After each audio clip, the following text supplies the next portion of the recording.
Située au nord de la Bretagne, Saint-Malo est une ville qui ne laisse pas indifférent.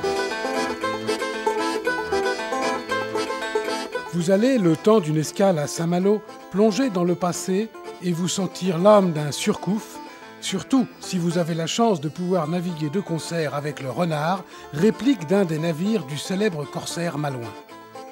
Bien sûr, depuis quelques années, le port a changé de physionomie et le succès du site a donné naissance à d'importantes installations portuaires pour les courriers, ferries et autres paquebots de croisière qui font escale à Saint-Malo. Les approches de Saint-Malo sont spectaculaires.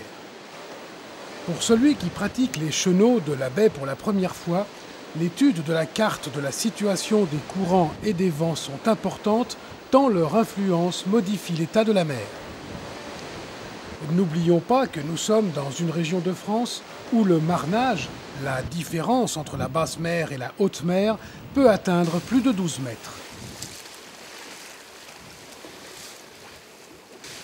En venant du nord, c'est-à-dire de la route de Jersey ou des Minquiers, la première terre que vous apercevez est l'île de Sésambre, flanquée à sa droite du phare du Grand Jardin. Vous laissez la tourelle verte des Courtils en visant le phare du Grand Jardin. Ces images ont été tournées à marée haute.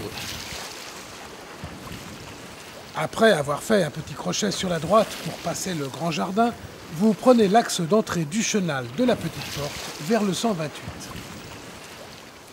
Si vous venez du nord-ouest, direction du Cap Fréhel, vous prenez le chenal de la Grande Porte en faisant route vers le 90, en visant le phare du Grand Jardin, en laissant à gauche la tourelle des Pierres-Portes et à droite le Boujaron. Après avoir passé la Cardinale Est, vous faites route vers le 128 pour suivre le chenal de la Petite Porte.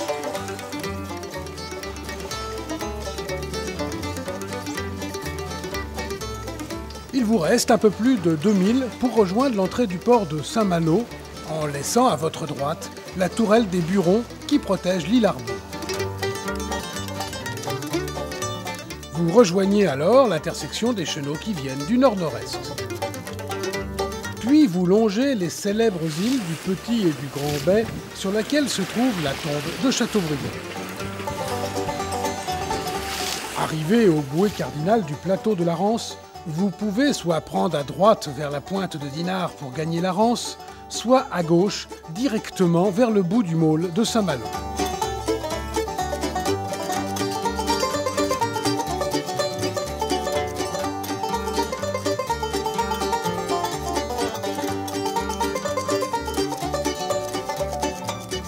Après avoir arrondi le môle, vous pouvez gagner soit l'écluse qui donne accès au port de Saint-Malo, soit le port des Bas-Sablons qui est accessible beaucoup plus longtemps avant et après la pleine mer. Pour entrer au Bas-Sablons, il faut contourner le grand embarcadère des ferries qui divise l'avant-port en deux.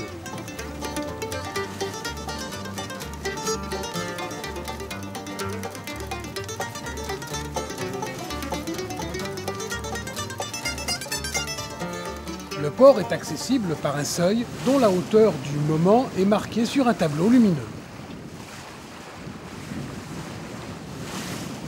Avant le seuil, 2 bouées permettent d'attendre éventuellement d'avoir la bonne profondeur.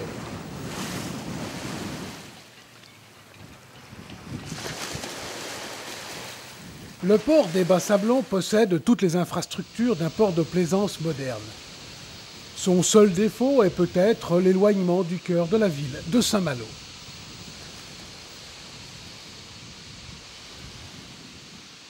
Si vous faites escale dans le port dit des yachts de la cité corsaire, il vous faut passer par l'écluse de Ney qui fonctionne 2h30 avant et après la pleine mer.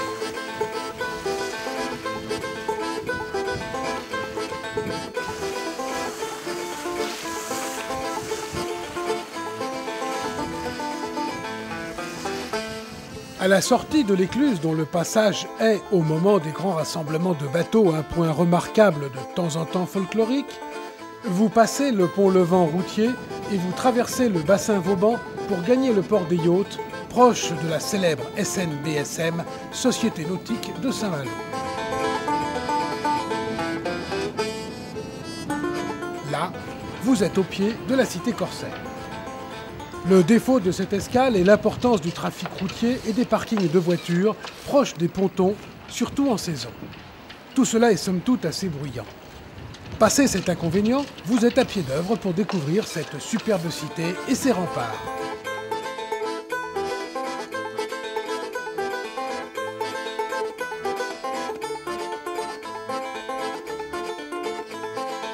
Si vous vous rendez dans la Rance par l'écluse de l'usine marémotrice, à la hauteur des cardinals du banc de la Rance, vous gagnez la rive vers la pointe de Dinard, ou passez à proximité de la tour Solidor, du côté de Saint-Servant.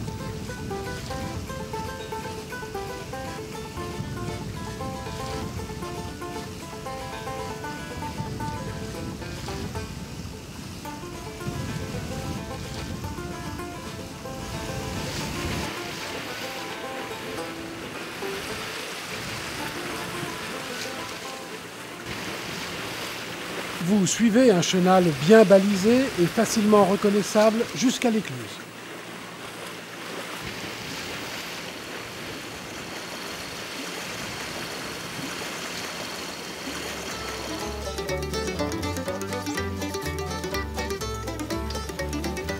La navigation dans la baie de Saint-Malo est un vrai bonheur tant les paysages sont changeants.